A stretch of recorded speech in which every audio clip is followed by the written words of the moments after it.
Hey, salut les amis, c'est Ludo, j'espère que vous allez bien. Je vous retrouve aujourd'hui pour une nouvelle vidéo et il va s'agir d'un update lecture.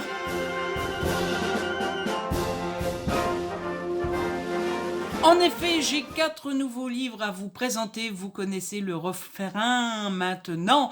Je savonne aujourd'hui, je savonne, ça va aller quand même. Vous connaissez le refrain, je n'attends pas plus longtemps pour vous en parler, histoire que les histoires soient bien fraîches dans ma tête. Ça me fait rire parce que j'ai dit 2 fois histoire en 2 secondes, je suis un vrai gamin. Et que tout soit bien fidèle dans ma petite tête aussi, et que je puisse vous parler fidèlement des histoires. Cette intro ne ressemble à rien, mais vous avez l'habitude. Et plutôt que de continuer à m'enfoncer, ce que je vous propose, c'est qu'on commence tout de suite, histoire que la vidéo ne soit pas trop longue. Alors, dans cette vidéo, je vous propose 3 thrillers policiers et un young adult. Et ce que je vous propose, c'est qu'on commence par le young adult, comme ça. Après, on part sur le thriller, on part sur l'autoroute du bonheur, tout ça, tout ça. Thriller, bonheur, ça rime, j'adore. Mais c'est pas pour ça que le young adult n'était pas très bien, parce que j'ai adoré ce livre. J'ai lu Inheritance Games, le tome 1 de Jennifer Lynn Barnes. C'est aux éditions PKJ, c'est sous-titré « Elle ne possède rien, ils ont tout, que les jeux commencent ». Ça fait penser à Hunger Games, mais juste à cause de ces sous-titres-là. L'histoire, pas du tout. Alors, on est ici avec une jeune fille qui s'appelle Avery. Avery mène une vie, somme toute, assez banale, assez classique, avec le petit détail qu'elle ne roule pas sur l'or, loin de là, et surtout qu'elle n'est pas du tout entourée par ses parents. La maman, c'est peut-être indélicat de dire ça comme ça. En tout cas, elle doit se débrouiller sans ses parents. La maman, parce qu'elle est malheureusement décédée, mais le papa, parce que clairement, le papa, il en a rien à secouer.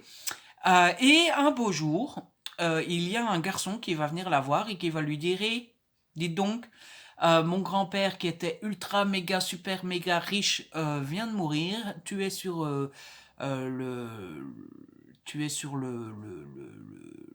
l'héritage, mais c'est pas ça le mot que je cherche, le papier sur lequel les gens disent à qui ils veulent donner leur héritage. Voyez, je ne retrouve pas du tout le nom, c'est terrible quand on a un trou de mémoire comme ça en plein milieu d'une vidéo. Elle est sur le testament. J'ai pas du tout cherché pendant 3 minutes le mot que je cherchais. Pas du tout, c'est faux. Donc elle est sur le testament de ce monsieur qui vient de décéder. Elle va devoir se rendre à Dallas, au Texas, pour participer à la lecture de ce testament. Et lors de la lecture de ce testament, elle va se rendre compte qu'elle a hérité de tout. Sauf qu'il y a une petite condition, c'est qu'elle va devoir s'installer à demeure, s'installer avec toute la famille qui vient d'être déshéritée. Et elle a tout. Autant vous dire que la famille n'est pas très contente de tout perdre au bénéfice de cet inconnu. Et autant vous dire que il y a pas mal de mystères dans tout ça, parce que forcément, plusieurs questions se posent, à savoir pourquoi ce monsieur a décidé de tout donner à une fille qu'il ne connaît pas. Et puis surtout, est-ce qu'elle a été choisie au hasard? Ou est-ce qu'il y a une raison? Et s'il y a une raison, quelle est laquelle?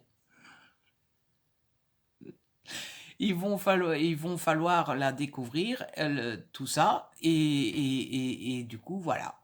Ça, c'était pour l'histoire. Je suis pas du tout en mode oh là là, il n'y a rien qui va dans cette update. Bref, ça c'était l'histoire de base. Pour ce qui est de la lecture, c'était vraiment très prenant. Je l'ai lu en moins de 2. Une fois que vous le commencez, vous aurez du mal à vous arrêter. Bon, c'est du PKJ, hein, donc c'est écrit assez grand, assez gros. Ça fait 440 pages dans ces eaux-là. 448 pages, donc ça se lit hyper rapidement. Le petit défaut, c'est que de temps à autre, c'est peut-être un poil pas assez développé, un poil vite, on passe à un détail à l'autre, etc., etc. Mais bon, ça m'a pas plus dérangé que ça. Et puis, je trouve que la partie mystère, la partie on essaye de découvrir le pourquoi du comment, il y a un petit côté chasse au trésor, mais plutôt chasse aux indices, un peu à la Da Vinci Code, jeune. Il y a pas mal de rythme, on ne s'ennuie pas, il se passe pas mal de choses. La jeune Avery ou Evry est pas mal en danger et du coup, ça fait qu'on ne s'ennuie pas du tout, du tout, du tout. Et pire, on se prend au jeu parce qu'on veut savoir ce qui s'est passé, on veut savoir pourquoi c'est elle qui a été choisie, et puis on veut le fin mot de l'histoire du mystère qu'il y a dans ce livre.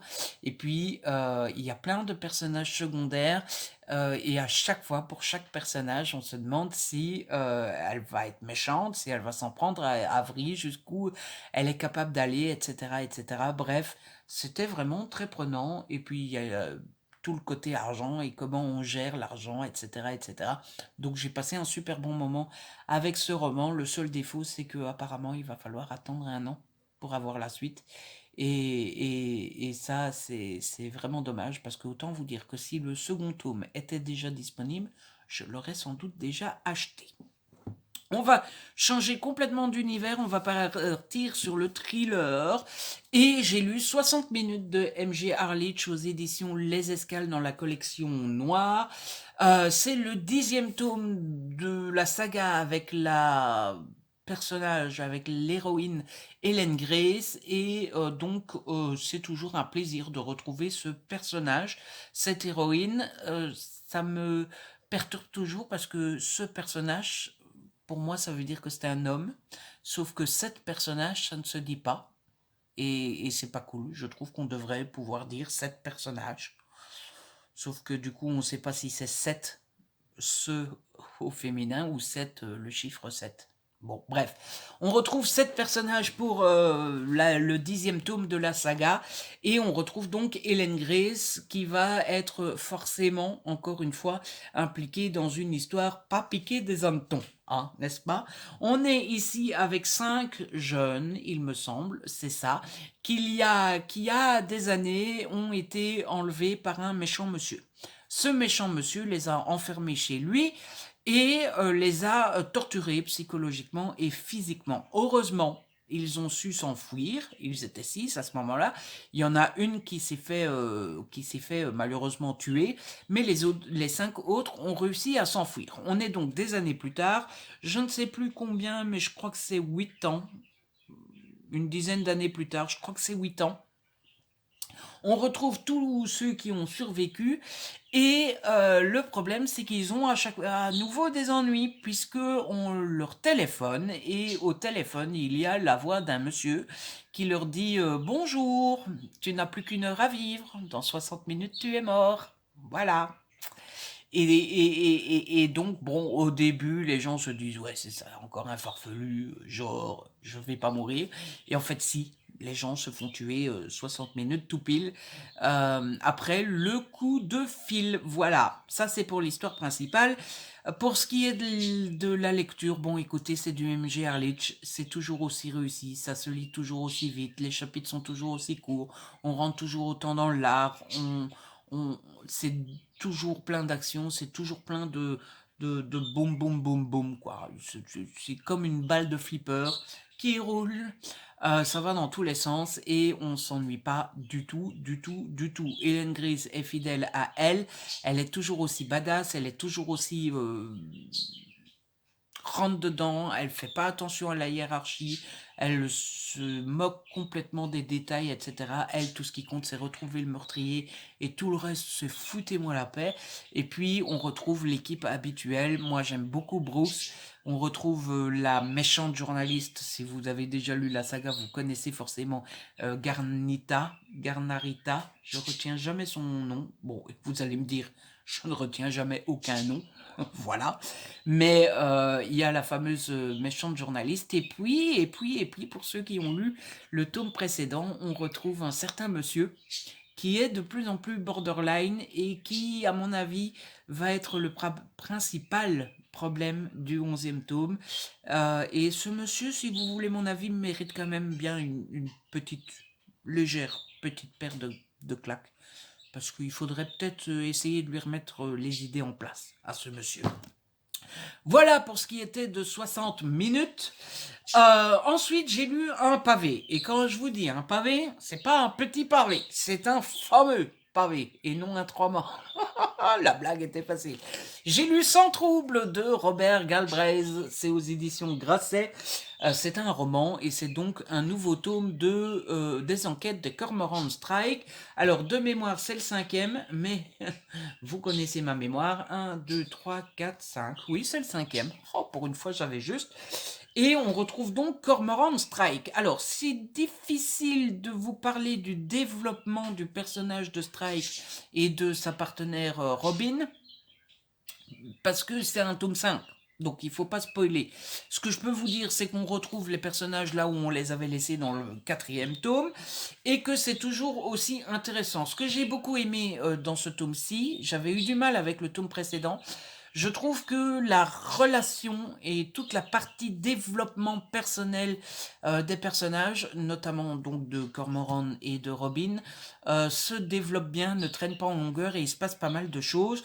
Et puis, je ne peux pas dire plus parce que sinon je vais spoiler, mais j'ai bien aimé que ça avance. Voilà. J'en dirai pas plus. Pour ce qui est de l'histoire intrinsèque à ce tome-ci spécifiquement, je l'ai trouvé un poil long en même temps. Hein, voilà. Alors, en plus, je l'ai lu quand j'étais malade, quand j'avais une angine.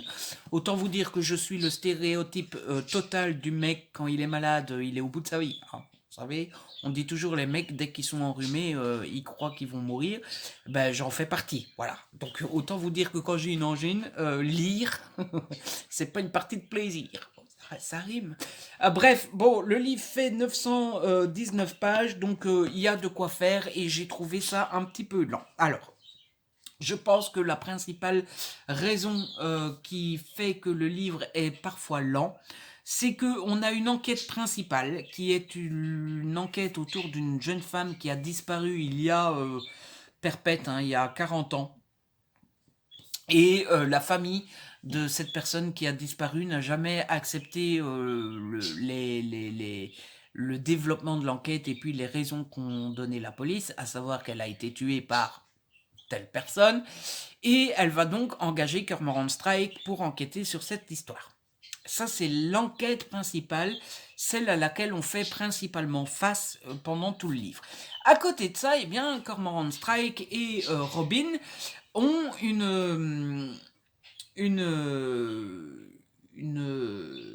j'étais en train de penser, je ne connais pas le nom de famille de Robin. Enfin bref, ils ont une agence d'enquêteurs, quoi, et forcément, eh bien, ils ont d'autres enquêtes en parallèle.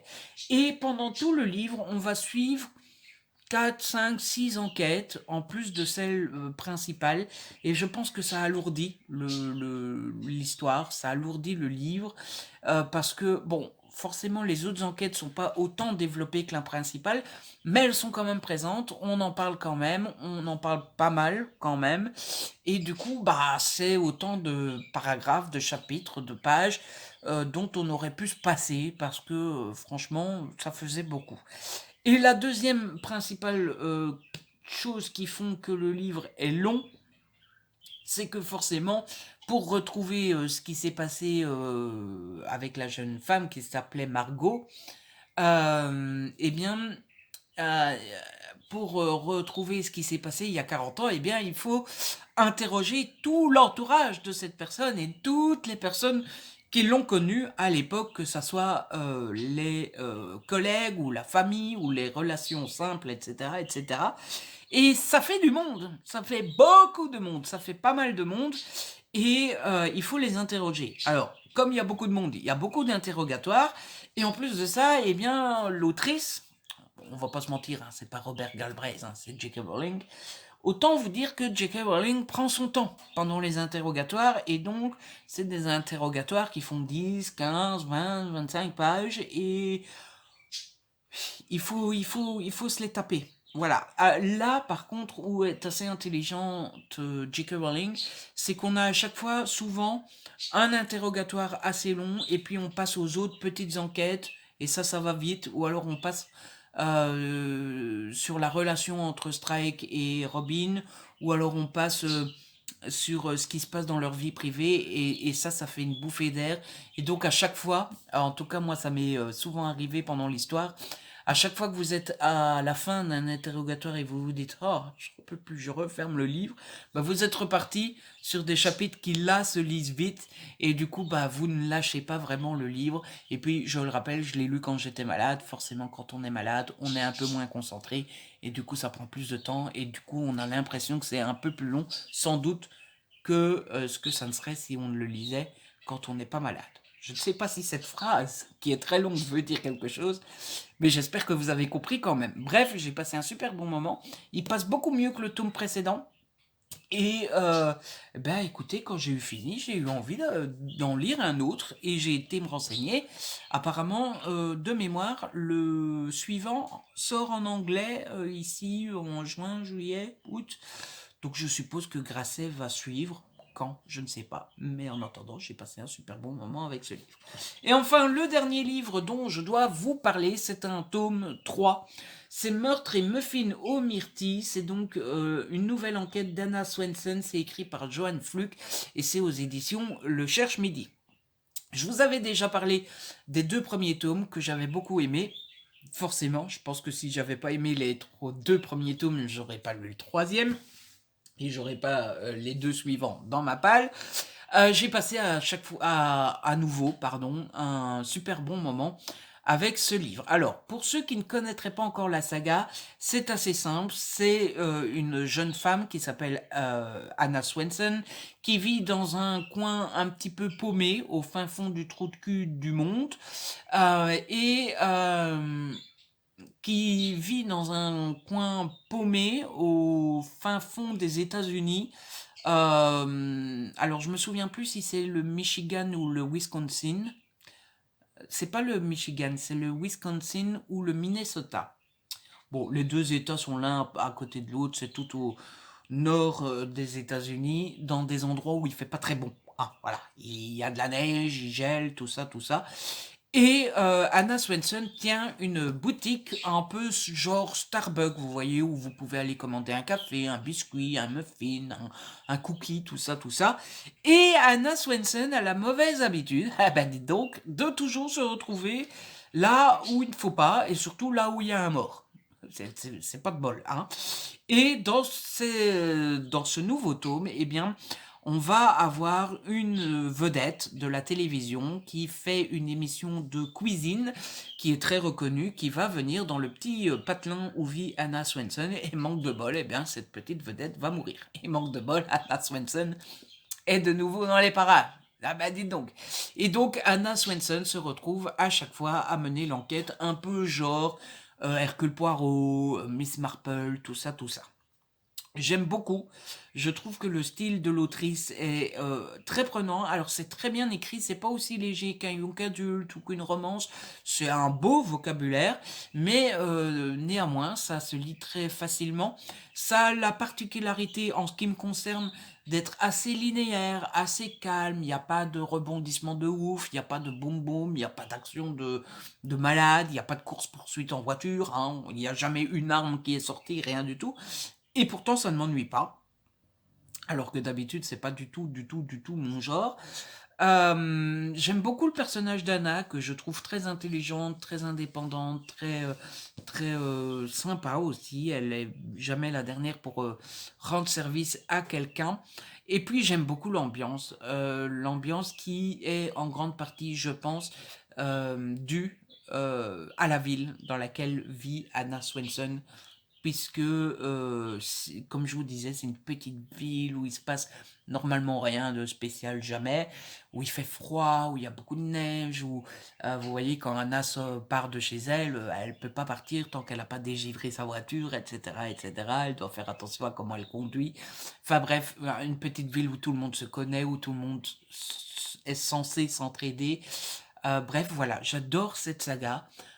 Et si vous cherchez du cozy mystery, comme on appelle ça, eh bien, je ne peux que vous conseiller cette petite saga. Et puis, petit détail qui ne gâche rien, mais qui n'est pas top pour moi parce que je suis censé être au régime, mais ça me donne envie, c'est que entre peut-être pas chaque chapitre, mais entre plusieurs chapitres, il y a des petites recettes de douceur. Et non seulement ça vous donne envie de manger ces douceurs, mais en plus ça vous donne envie de vous mettre en cuisine pour pouvoir eh bien, élaborer ces petites recettes. Bref, c'était encore une fois très réussi. Le format, c'est du semi-poche, c'est très agréable à lire. Et c'est au prix de 15 euros. Que demande le peuple? 15 euros, c'est pas exagéré. C'est le prix d'un semi-poche. Donc voilà, laissez-vous tenter. Et c'est avec ce livre que se termine cette lecture. J'espère qu'il vous a plu, j'espère que je vous ai donné envie de découvrir l'un de ces titres, surtout que je les ai tous aimés. Donc voilà, ça me ferait plaisir que vous les découvriez et surtout, ça me ferait plaisir que vous les aimez autant que moi. En tout cas, si cette vidéo vous a plu, n'hésitez pas à la liker, à la partager. N'hésitez pas à me laisser un petit commentaire, vous savez que j'adore vous lire. Si ce n'est pas encore fait, abonnez-vous, c'est gratuit et ça fait plaisir.